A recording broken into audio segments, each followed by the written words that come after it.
the black and set up your financial future.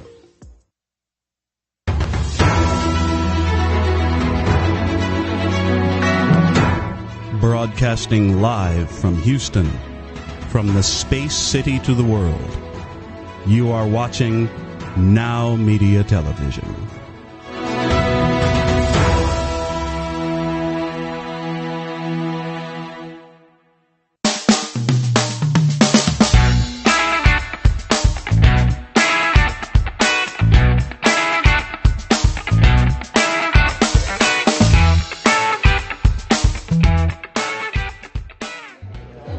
Hi, good day. Welcome to Community Shield, a program brought to you by the Houston Police Department, airing on Now Media and Heraldo Media Group and their networks and in their different platforms. Thank you so much for allowing us, Mr. Guevara and Gustavo, for helping us produce this program and allowing this to air in the different cities where this program is airing. A very unique programming, the only one of its kind in the entire country that the Houston Police Department has an honor to put on the air every single Wednesday at 4 o'clock here in Now Media and, of course, our social media. Now, today, we have a special program prepared for you where you're going to be looking into what happens in the cultural bus tour that the Houston Police Department hosts every single cadet class. Now, why is this so cool? Because the Houston Police Department is the only agency in the entire country that hosts a cultural bus tour, where we go from community to community and present to the cadets of the Houston Police Department just the diversity that the city of Houston has. One of the most diverse cities in the entire country. It is important that we show the cadets what goes on in the different communities and what the expectations are for law enforcement to make our jobs a lot easier and to make interaction a lot more fluid. Now, today, we're going to be visiting with the Joe Campos Torres Memorial Plaza at 1201 Commerce at Austin in our downtown Houston area. We're going to be speaking to Richard Molina. He's a relative of Joe Campos Torres. He has a lot of information, and he's going to be talking to us about how the Joe Campos Torres incident basically molded how policing is done today. And of course, we're going to be talking about the Moody riots and so much more. It's going to be a very interesting conversation that we're going to be able to show you here in the program. We're also going to be visiting with Priscilla Graham. She's an expert in history, especially in the African-American history and African-American culture.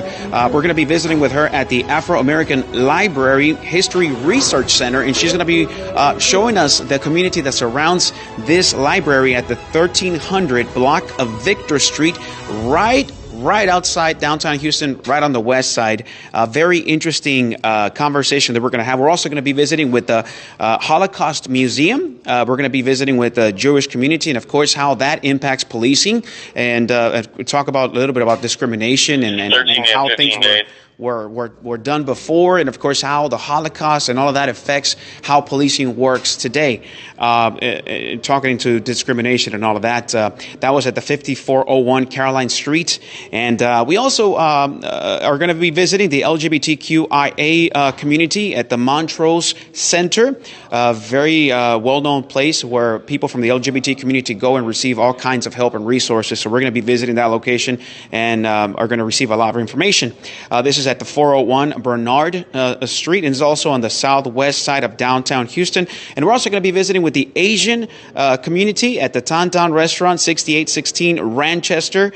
And we're going to be listening to a couple of the community leaders and community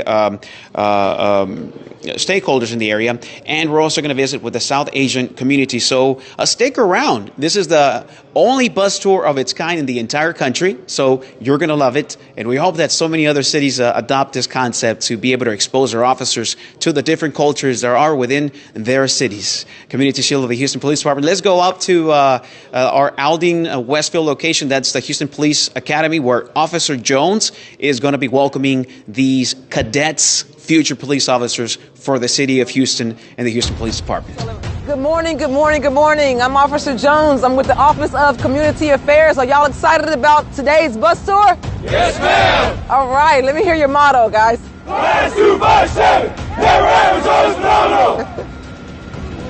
Never average, always phenomenal. So today, y'all, we're excited. Like I said earlier, we're going to be going over to our first stop, 1301 Commerce Street. 1301 Commerce Street is where we're going to be able to talk to Joe Compostore's nephew. Y'all will learn a great history in regards to the HPD and our relationship with the Hispanic community.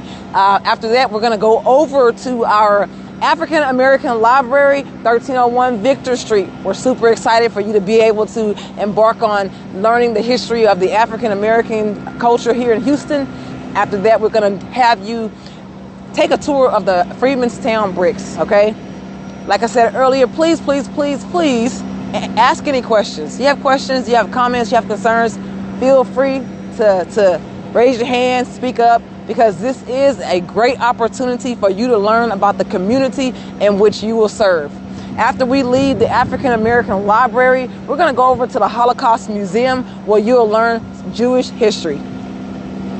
After we leave the Holocaust Museum, we're going to give y'all a great, delicious snack box lunch provided by the Houston Police Federal Credit Union. You'll have an opportunity to eat lunch, kind of talk about what you've learned and kind of what your experience thus far. After that, we're going to take y'all over to 401 Bernard Street. That's our Montrose Center, where you'll be able to learn about the LGBTQIA plus community. I am the LGBTQIA plus liaison for the Houston Police Department, Office of Community Affairs. After we leave the Montrose Center, we're going to go over to Ranchester, where we're going to be able to experience and learn the history of the Asian community, Tan Tan Restaurant. Some of you said earlier that y'all have heard about it, but we look forward to hearing about whatever they have to tell us in regards to the Asian community. And after we leave the Asian community, we're going to go over to the India House, where we're going to learn about our Muslim community. These are opportunities for you to put in your pocketbook and just hold on to, so when you're experiencing someone from these communities, you'll better understand how to relate to them. So I ask you to please open your hearts to be able to receive the information that these community leaders will give you. Class 257 Multicultural Bus Tour, we're super excited to be here. We have 6 stops, so we got to get moving. We got places to go, y'all. Let's go. Again, my name is Officer Josephine Jones, Houston Police Department, Office of Community Affairs. And one thing I want to mention about this multicultural bus tour that happens every 3 months here in the city of Houston. We, the Houston Police Department, is the only department that have a multicultural bus tour where we take our cadets around to the different communities so they can better understand the communities in which they'll serve. So we're excited, y'all. I'm Cadet Matt Christensen. I'm originally from Denver, Colorado. I moved to Houston about 4 months ago. I'm really excited to be part of this tour and see the city and learn about the culture and the community of Houston as a whole. And with this, we're going to be going to the Joe Campos Torres Memorial Site, this plaza at 1201 Commerce Street. So stick around with us. This is the Houston Police Bus Tour, Culture Bus Tour in Community Shield of the Houston Police Department.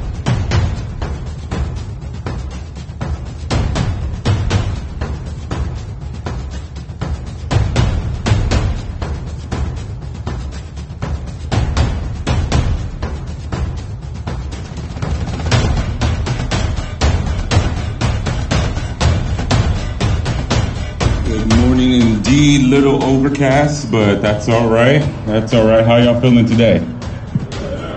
Good. All right. Well, my name's Richard Molina.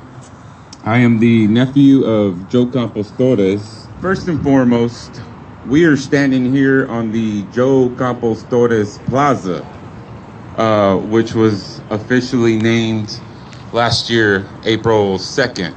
So we're coming up on about a year of this land being the Joe Campos Torres Plaza. The incident that we're going to talk about ended up happening here in this little corner here. Back in 1977, this area looked a lot different.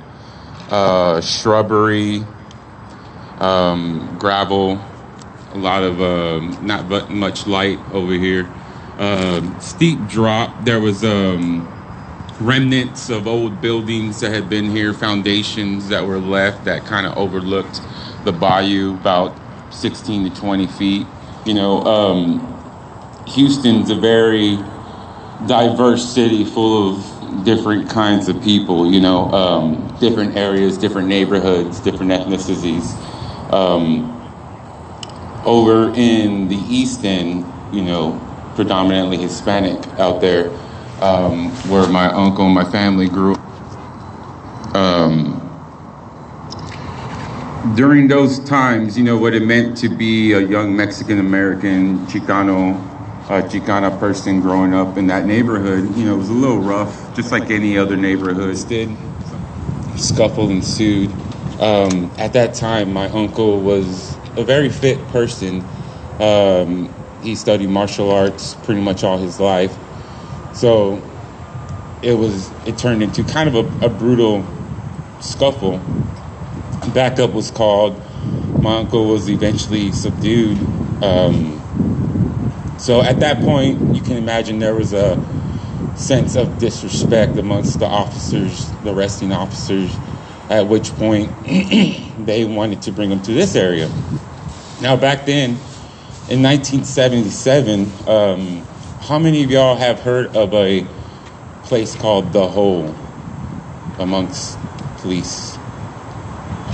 The Hole was referred to as such by the police officers of that time and the decades prior. Was this area here. They would bring suspects, people that they've arrested, and basically bring them here to assault, you know, under shade at night, behind shrubberies. This area was very, very quiet and not too much traffic at that time. So they brought him here, to which they began to assault and just kind of gave him a pretty brutal beatdown while he was still subdued. And they took turns beating him up and assaulting him, causing him some pretty significant injuries. So at that point, they decided they were going to take him to the jail to book him in, at which point the jailer was like, hey, this guy's pretty injured. He needs to go to the hospital. You know, you guys got to take him to the hospital. So they took him back here, brought him back here, to which, you know, they beated him some more. And there were racial slurs thrown at him, you know, before he was essentially pushed into the bayou, you know. Now there's reports that he was handcuffed, he wasn't handcuffed, and all this stuff, but at the end of the day, he was thrown into this bayou. So that was May 5th, 1977. The next day follows, he didn't show up for work, so the family thought that was kind of odd. So they gave it another day, at which point they were, you know, really worried about him. So they started calling around the hospitals, checking the jails, and nobody had heard of him and whatnot. Sunday rolls around, and it's Mother's Day of 1977, May 8th. And my family was out at a theater, which is actually located right next door to the bar that he was arrested at. And they were at the theater the next day, celebrating Mother's Day. And during the time they were at the theater, somebody from the city morgue called one of the aunts and asked them if they could come down to potentially identify a body, at which point they did. They then knew where my family was at, went to the theater, pretty much pulled them out of the movie they were watching, and broke the news to them in the parking lot. Investigation starts. How did this happen? There were 6 officers involved in this incident, which one of them, rookie officer who grew up in a family of police officers. I think his dad was a retired detective or something at that point. He basically confessed to his father what happened, and his father told him, like, you know, we got to go down and talk to the chief and let him know what's going on. You know, you fast forward through all that, it eventually goes to a trial. There was a lot of tactics used during those days to gain a favorable outcome in these kinds of situations, one of which they moved the trial to Huntsville. And if y'all are familiar with Huntsville and the history of Huntsville, that was definitely a tactic used. Moved it to Huntsville. I forget the official charges, but there were 2 officers that were mainly charged. Well, I think 3, but 2 of them got a year of probation and $1 fine in court fines, which you can imagine kind of on top of what happened, felt like a slap in the face to the family and the community in general. The following year, May 5th, 1978, Moody Park riots. How many of y'all have heard of the Moody Park riots? Moody Park over in Northside. So there was a celebration going on over there, Cinco de Mayo celebration. There was a few police brutality activists there that were handing out flyers and stuff to the community. Police officers showed up, and right away there was just a real confrontational attitude, and just culminated into a night full of just, destruction. The neighborhood community members, the elders and stuff were, pretty frightened. I have friends and stuff that were kids that grew up during that time and just remember how freaked out their parents were, and some of them waking up to the destruction the next day kind of stuff. And, I grew up in the city. I don't want to see, my city or community members in potential harm or, stuff being destroyed like that. But at the same time, it was, these riots and stuff are sometimes referred to just actions when people feel like they don't have any voice. They turn to action. And it's just a number of kind of incidents that happened like that throughout the years. Anger, it kind of tripped me out because I was expecting something happy and all this stuff, but it was like anger, but it seemed like it was for a purpose, so it was for a purpose, and so it left the family trying to do these things and be proactive in that sense. In 2023, trying different tactics, doing different things. I still live in the same area I grew up in, and has seen the change in these communities. A lot of it's good, some of it questionable with gentrification and stuff like that. But overall, the community now looks a lot different from what it was back then. And now we're going to be visiting the African American History Center. We're going to have Priscilla Graham. She's going to be meeting us there. Don't go anywhere. This is the Houston Police Department Culture Bus Tour. Stick around.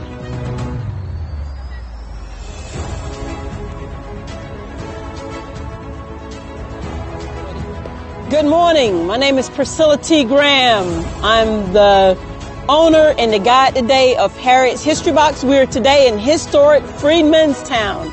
It's Freedmanstown with an E. The original name was Freedmanstown with an A.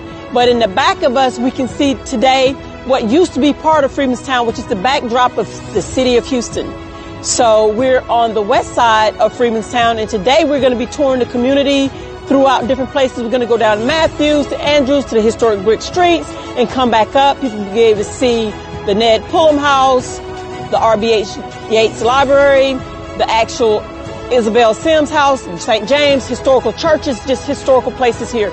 And right now we're standing right in front of the historic Gregory School. The Gregory School was established in 1869. A lot of people think it was established in 1870. And the reason behind that is because of a magnificent, brilliant man, Richard Allen. Richard Allen actually was part of the 12th Legislature of Texas And he introduced the bill to incorporate the citizens that had bought the property for $333. It was originally on Jefferson in Louisiana. And so in order to turn it over to the federal government during Reconstruction, they had to incorporate so they would have the power to do so. So we are standing here in a community where giants, geniuses, great people have once lived and walked these streets. And today, the cadets of class 257 have the opportunity to walk the same street as these great men in our community. So I also want to add today is a great opportunity as far as the community and community members to reach out to the officers as they're beginning their journey so that we can have an impact on, so they learn about different cultures, different communities, and the people that they will be serving, because that's what they will be doing, is serving the community. And there are so many people that live in the shadows all over the city, so many different dialects. It's over 145 dialects in Houston. And these young men and women will be serving in those communities. So it's so important for them to understand the community.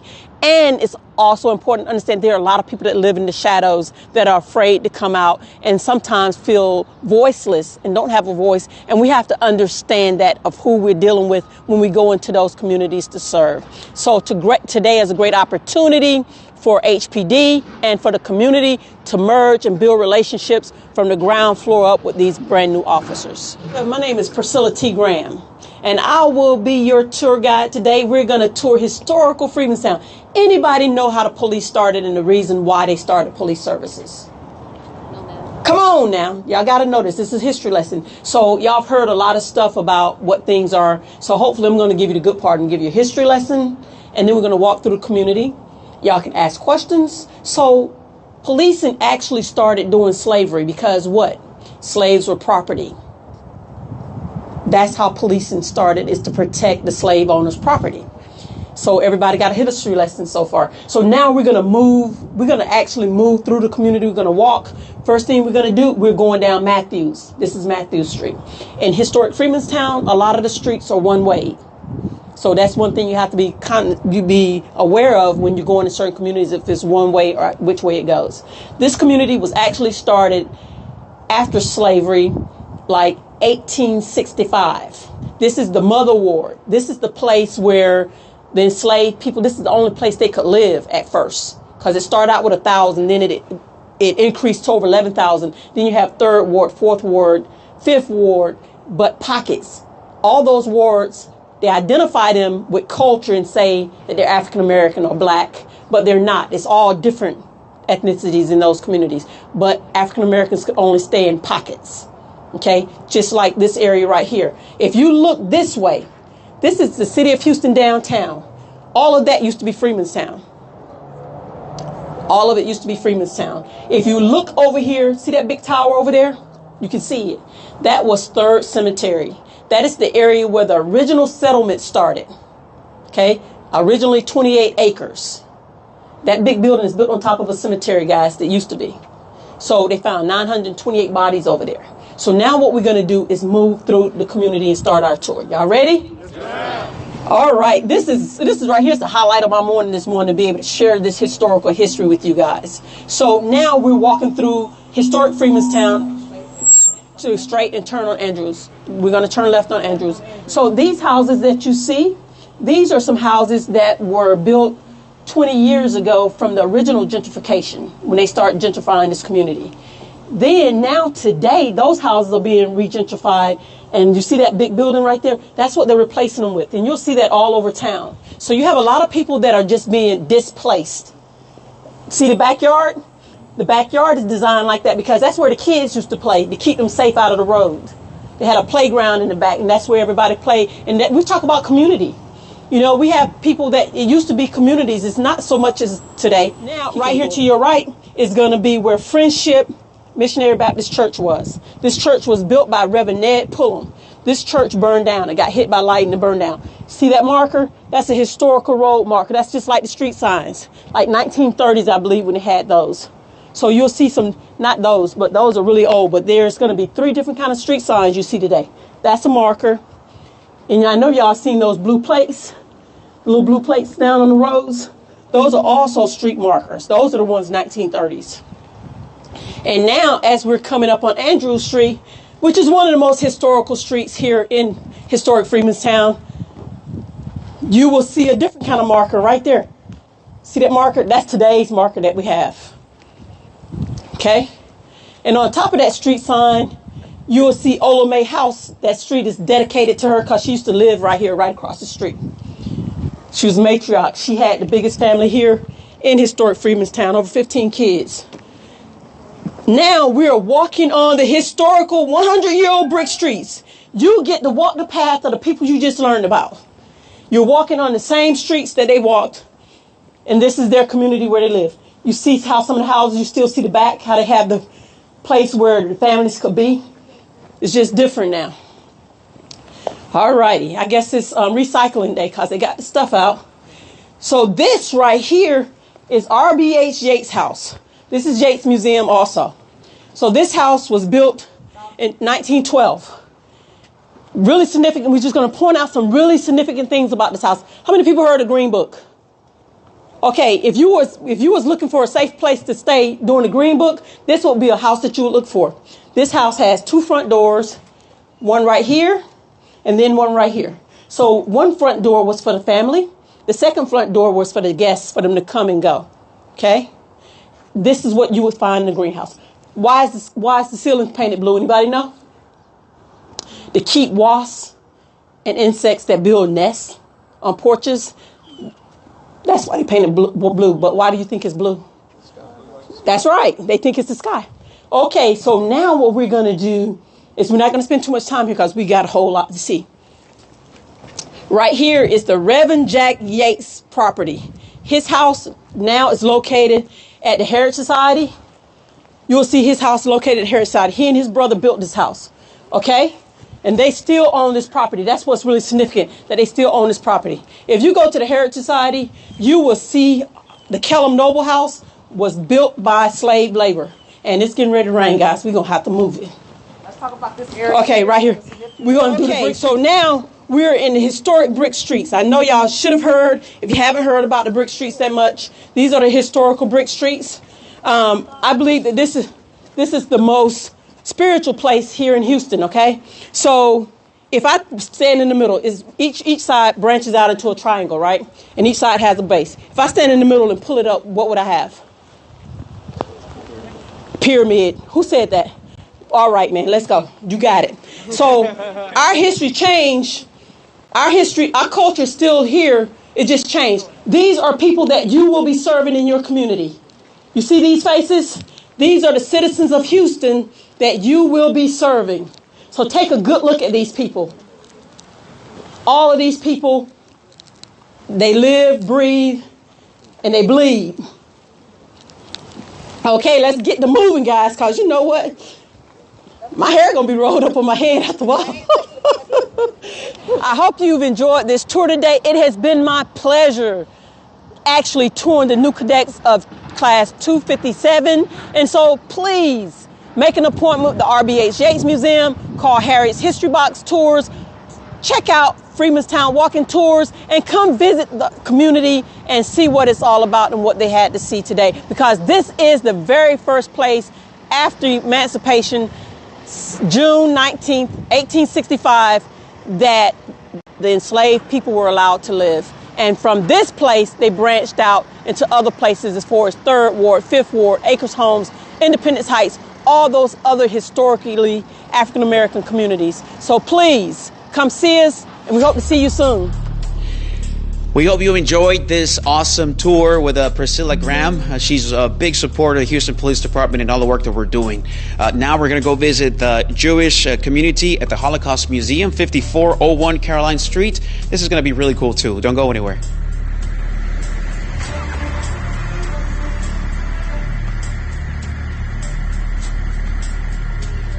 All right, as we continue with Community Shield of the Houston Police Department, we are visiting the Holocaust Museum, and this is part of the cultural bus tour. It is one of my favorite spots, and of course, Lori is going to be guiding us through the visit that we're going to be doing today.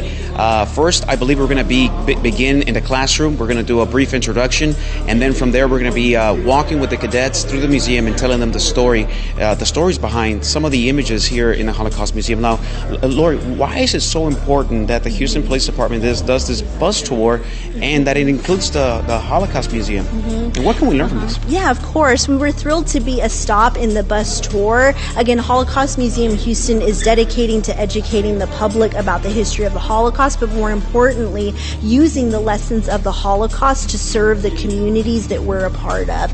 Because unfortunately, prejudice, discrimination, hatred, and apathy don't just happen during the Holocaust. We see it interwoven all throughout history, affecting many different communities and parts of the world. So it's important for us to explore these themes, but also reflect on the role that we play in society today, actions that we can take to create inclusive communities to prevent atrocities like this from happening again, but also being an active agent in creating those inclusive communities. Because unfortunately as well, over the past few years, we're seeing a stark rise in hate crimes and hate speech targeting many different communities, including the Jewish community. So a lot of these issues are very relevant to the world that we live in today, and why it's so important for us when we see these injustices, when we see communities in need of support, actions that we can take to support them. And you know, one man, Hitler, couldn't have done this all by himself. It really took people to participate in this. Maybe the lukewarm hearts, maybe the hardened hearts, and just people looking away from the atrocities that were happening here. Let's not look away from any atrocity that we see happening in our community. Let's stand up. Let's take ownership of our communities. Let's report any wrongdoing. We see child abuse. We see domestic abuse, and we hear the noises. We hear it from our neighbors, and sometimes it's just better not to, like how we say, butt in, right? But then what do we see? The loss of life, severe injury. And then we come to the conclusion of, I should have called somebody. I should have told somebody. So let's get these lessons of not standing aloof, standing aside, and let's stand for our brothers and sisters, no matter what. Sometimes these things are not affecting you directly, but don't wait until it affects you. Let's do something for the one that can't do it for themselves. Yeah, thank you so much. Again, we just hope this space empowers individuals to reflect on history, but also how it connects to the world that they live in today, how important it is for people to be inspired by, again, individuals that took action during a time of need, and finding ways to, again, support that inclusive community, to, again, transform the world that we live in today, because, again, we're a globally connected community, and what affects one person affects another. Well, thank you so much. All right. Good morning, cadets. We're so thrilled that you could join us at Holocaust Museum Houston. My name is Lori Garcia, and I'm the Senior Associate Director of Education. So again, we're thrilled that you could join us this morning. I'm going to be sharing a little bit more information about the museum, the initiatives that we lead to support the communities that we serve, and then taking you on a quick walkthrough of our Holocaust gallery. So a little bit more information about the museum. How many of you have had the opportunity to visit our space before? All right, wonderful. Well, welcome back. And for those that are new, again, we're just very excited that you could interact with our space today. So Holocaust Museum Houston was founded in 1996 by our local Holocaust survivor community. And right from the beginning, our survivor community felt it was imperative for them to share their stories and the stories of their communities to reflect on the atrocities that occurred during the Holocaust, but also how their stories can inspire everyday individuals today to think about the role that they play today in their community and in the society to create inclusive communities to hopefully prevent atrocities like the Holocaust from happening again. So this mission is integrated into everything that we do. Our education programs, public programs, and community-led initiatives to again be of service to our diverse community here in Houston. So, of course, we're dedicated to educating students, teachers, and the public about the history of the Holocaust. remembering and honoring the 6 million Jews and other innocent victims during this time period, but also honoring the stories of our survivors. And so it's really important for us to not only explore this history, but also reflect on what it means in our world today. So we use the lessons of the Holocaust and other genocides to teach about the dangers of prejudice, discrimination, hatred, and apathy, to hopefully have visitors reflect again on the role they play in society and actions that they can take to improve the world that we're living in. Right. So we also, in order to support this mission in 2019, we expanded our space. So now we're almost triple our original size. We have a gallery devoted to human rights because, again, the story of the Holocaust was a human story. Everyday individuals whose rights and freedoms were denied and their lives put in danger. So again, to make these modern day connections, because prejudice, discrimination, hatred, and apathy isn't just seen during the Holocaust. You can see these themes interwoven throughout history, affecting many different communities and parts of the world. So really important for us to reflect on these interconnections and, again, the role we play in preventing these atrocities from happening again. So as a part of this space, we have new exhibitions and galleries to explore upon these themes, but also to celebrate the culture and histories of the communities in our surrounding areas. We really want to be an inclusive space. So as a part of that, our exhibitions, programs, and education initiatives, we really want people's histories and culture to be reflected within the walls of our museum space, but also in our outreach efforts. We are also now a bilingual space. Spanish is the second most spoken language here in Houston. So all of our exhibitions and program offerings, we do offer in Spanish as well. So again, to kind of support communities with, again, reflecting on the history of the Holocaust, I wanted to share some quick lessons that we explore with visitors. So these are 4 important lessons that we start to see when we explore the history of the Holocaust and, again, how it connects to our world today. The first was the Holocaust wasn't inevitable. It didn't have to happen. The Holocaust didn't start with gas chambers and mass killing. It started with prejudice, stereotypes, discrimination, hate speech that was used to take away the humanity of individuals and communities. It happened because of choices, decisions that were made by individuals, institutions, and governments that allowed this to slowly happen over time, to see it transform from words to act of violence and eventually murder. So again, really important to reflect on these warning signs when we see it happening today. The second lesson, democracy is fragile. Democracy was the first victim under the Nazi period, particularly in Germany, when, again, we started to see a lot of those changes and shifts happening. So that's why it's so important for democratic institutions to be nurtured and protected. And again, why your service and the work you do in the community is so important to upholding those very important values in our society. We also have decisions have consequences. So again, our choices matter. The decisions that we make every day can have a really positive impact in the world. And again, doing nothing is also a choice. That's why we encourage individuals to be empowered, to use their voice, to again support the communities that we're serving in. And finally, unchecked hate leads to violence. So again, a lot of the atrocities that were happening during the Holocaust could hopefully have been prevented or, again, de-escalated if more people could have spoken out. Again, when we see hate speech, again, continue to proliferate, it allows for an environment where, again, the humanity of an individual can be devalued, and why it's so important for us to speak out and, again, be a really active member in creating inclusive communities.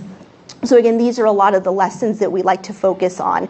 And sadly, this is very important because we're starting to see another rise in hate crimes happening not only here in the Houston area, but nationally. Sadly, there have been a lot of incidences over the past few years targeting the Jewish community. We've seen a lot of anti-Semitic attacks in the form of flyers that are promoting anti-Jewish hate and propaganda. We're starting to see violent actions targeting not only Jewish individuals and communities, but also their cultural and religious institutions. So again, this is a very real issue that we're dealing with today. And again, we hope through education and encouraging individuals to again see the humanity in everyone, to again think about how we're all interconnected. We all have a moral obligation to each other, and again thinking about the ways that we can support that inclusion. So we have a lot of different initiatives here at the museum that support not only the Jewish community, but also many of the communities that we serve today. So for example, particularly related to your act of service in the community, we have a law enforcement and society program. Law officials can come to the museum and spend a day here where again they explore not only the history of the Holocaust, but what's really important, they start to take a look at the role of police officers during the time period of the Holocaust.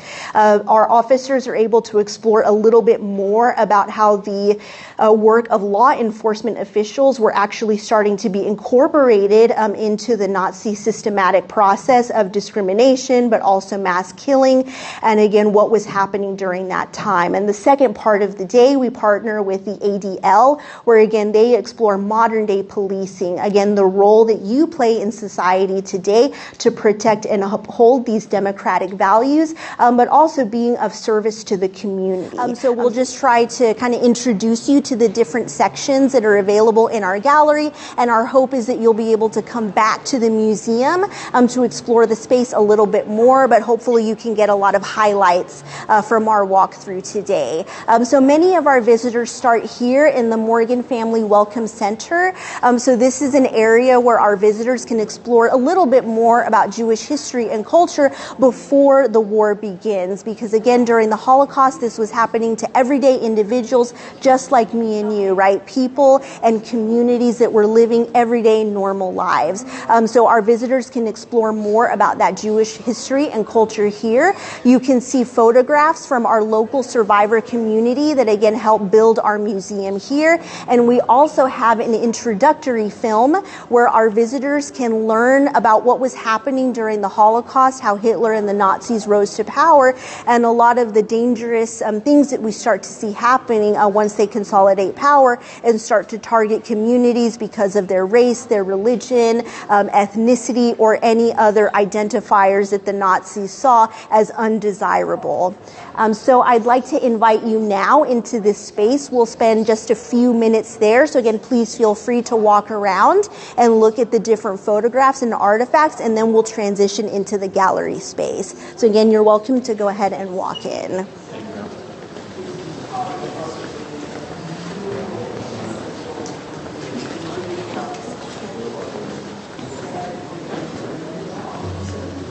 From within.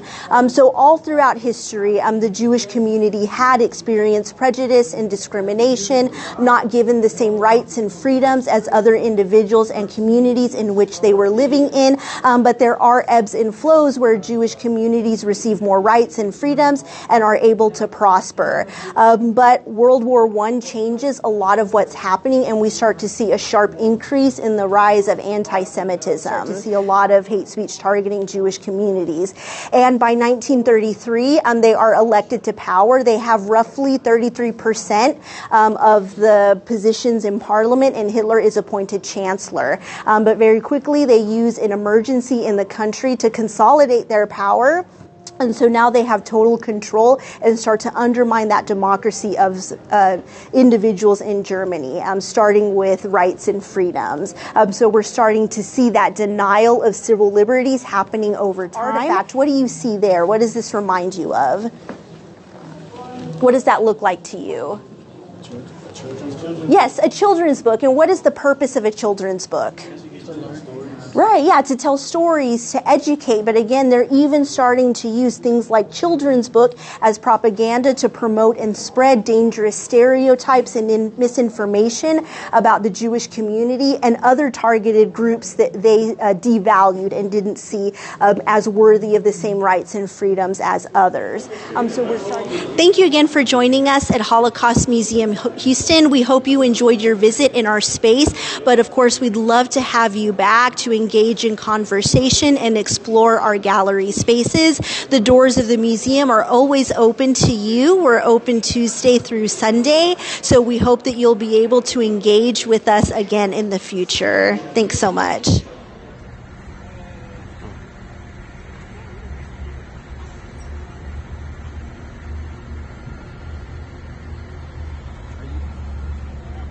As we continue with Community Shield of the Houston Police Department, we're going to visit with the LGBTQIA community.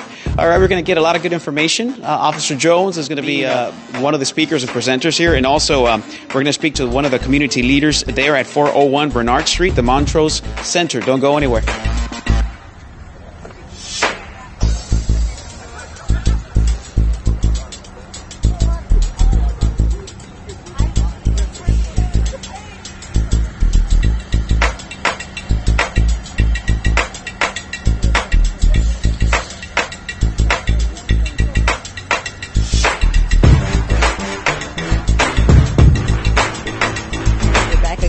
We're on stop number 4. That's right, the fourth stop of our bus tour. We're at the Montrose Center, 401 Bernard Street. And we just want to take this time because we have a few minutes before we get a chance to hear from the great Kennedy Lofton in regards to the LGBTQIA plus community. We want to ask the cadets, how do they feel thus far?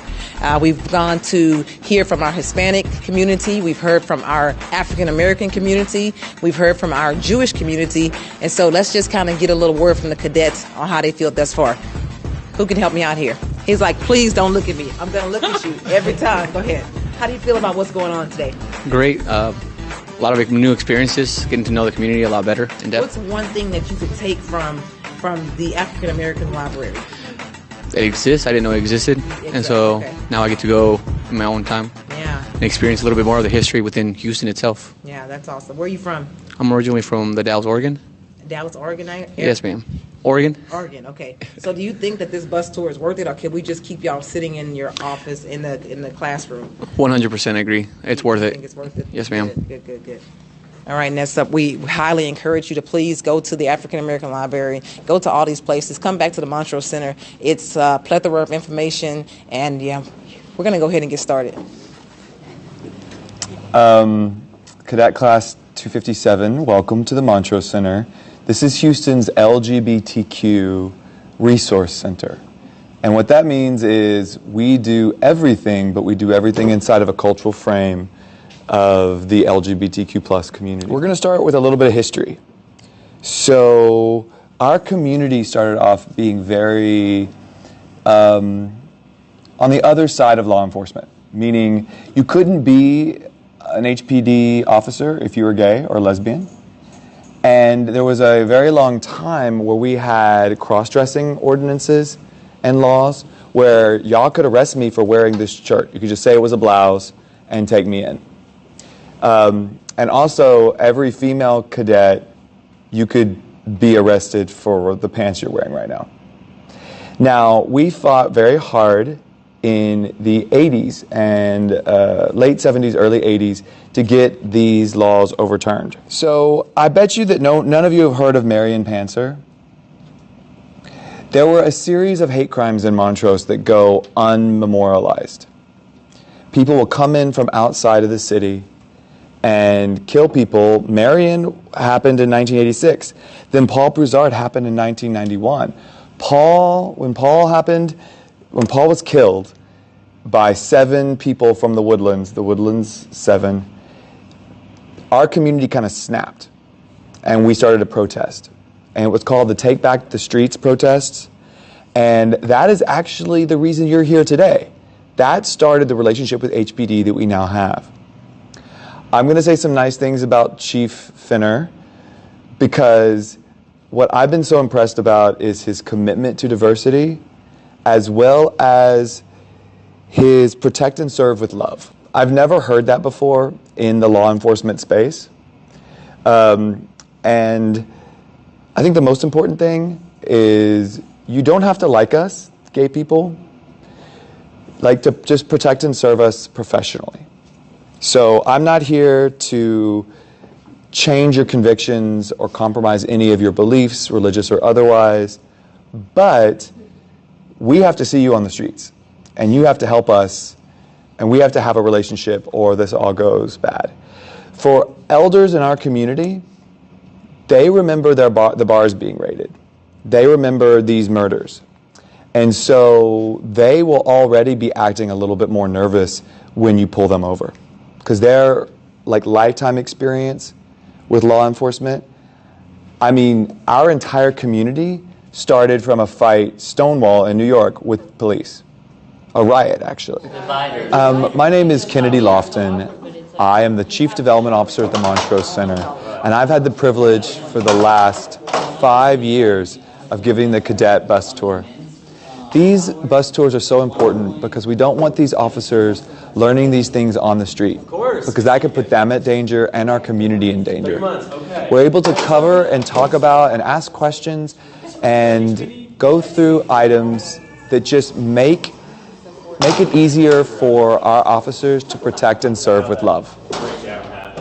As we continue with Community Shield of the Houston Police Department, now we're going to go to the Asian community. Yeah, we're going to be visiting Tan Tan Restaurant at 6816 Ranchester. I hear there's going to be a whole lot of food for all the cadets. Nothing better than having food, right? The information enters better when you are eating. I like eating. So let's go and check this out.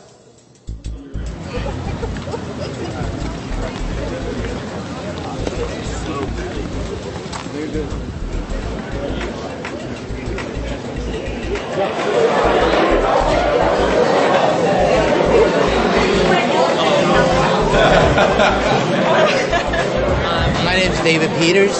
I'm with the Southwest Management District. I'm a board member and also a committee chair for the Business and Economic. And we're here to support the HPD with new cadets. And hopefully that it inspire them to, come into our district and also work within our district. Thank you. Thank you very much. Hi, my name is H.C. Chang. I'm with OCA Greater Houston. I want to welcome the cadets from the Houston Police Academy to come to our community. This is where we eat. This is where we live. This is where we introduce ourselves, the cultures, the traditions, the customs of our community. It's, as you can see, Houston is a very diverse, very culturally rich community. We wish to use this opportunity to introduce our area, our culture, our traditions to the cadets. Hopefully in the future that there will be chances to work together with HPD on many of the issues that our community is concerned of, especially in crime prevention or just in general, helping us maintain a prosperous, vibrant community. But I welcome this chance to talk, to meet and greet so many future police officers in our community, and we hope that they enjoy this tour and get something out of it. Thank you. And Happy Lunar New Year as well. I want to say Happy New Year to all of you. My name is Chu Mei Ling, Executive Director with the Chinese Community Center. Today is very special because we have the HPD cadet class here visiting our Asian town.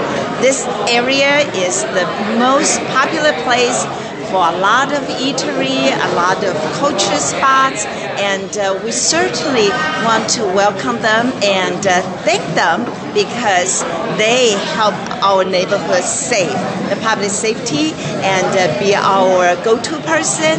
And we're just so glad they can join us, especially right before the Lunar New Year. Again, I'm back, and I have a special guest. And highlight of our Chinatown is a unofficially mayor of Chinatown, which Mayor Turner also said mayor of Chinatown, Kenneth Lee. We really welcome these new cadets. Our future police leaders will come to this area to visit with us, to know what the Southwest District diversity and also how international we are. We want to work together and wishing them best luck. Thank you. Hey, what's up? This is Council Member Edward Pollard. We are here at Tan Tan Restaurant off of Ranchester and Bel Air, and we're with the new cadets of HPD, and they're going on a multicultural bus tour today, and it's great to have them out here to really experience different parts of the city. Houston is the most diverse city in America, and it's important for our officers to really understand those dynamics, the different cultures and customs that make us great. And so they're going around learning as much as they can so they can have the right tolerance when they deal with individuals in the public. And they're right here in Chinatown where they're having a delicious meal. And so we're glad to have them and look forward to speaking with each of them. So once again, I thank you for joining, to here and visit us, especially right before the weekend. Yes, so I have some flyers here coming out from the I do that. Thank you and enjoy your meal. Thank you.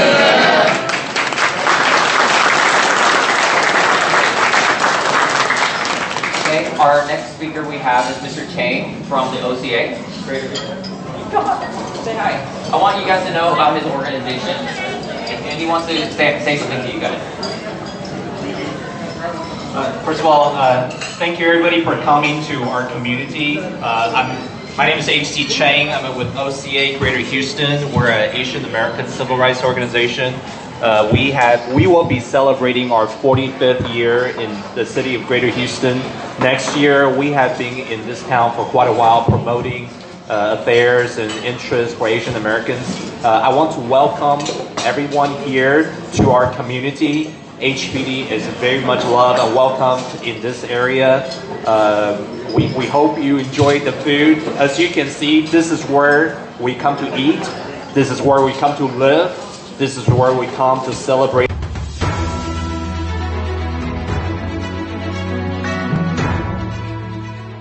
This has been a Now Media television feature presentation. All rights reserved.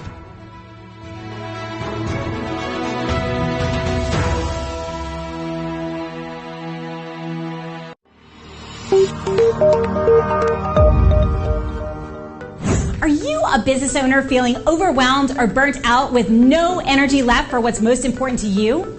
In order to effectively run your business and maximize your profits, you have got to be the best possible you that you can be. Now is the time to reclaim your energy, master your schedule, and maximize your profits so you can effectively run your business rather than it running you. It's time to become the CEO of your business and life. I'm Jen Godet, a business strategist and life coach. I work with overwhelmed business owners who feel stuck in a rut and depleted. I teach you how to stop doing the things that aren't making you money and start prioritizing the things that bring you energy, joy, and lasting impact. I'm a human performance specialist and an international best-selling author. I've helped countless people all over the world to learn the art of saying no, overcome their fear, and maximize their performance. Let's get you to live your best possible reality. Start today and become the CEO of your business and your life.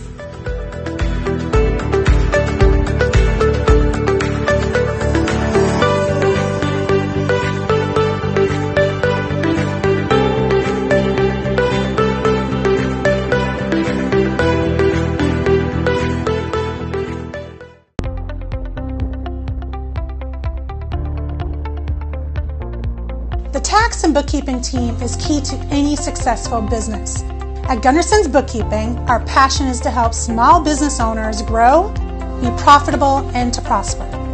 We specialize in supporting small to mid-sized business owners who want to hire a full-time or even a part-time bookkeeper but just do not have the funds.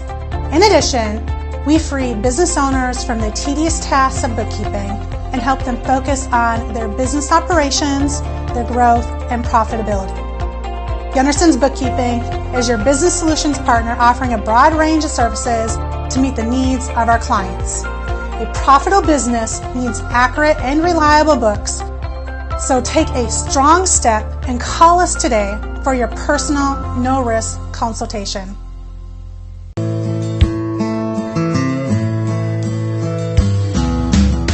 Hey y'all, Fathead here with Fathead Spices. My goal is to give you Texas-made spices, rubs, and food products for all your events. Whether it's outdoor, indoor, or just hanging out at the deer lease, we got you covered. We're proud of our customer service. We want to help you make your food better. One thing's for sure, y'all, life's short, spice it up.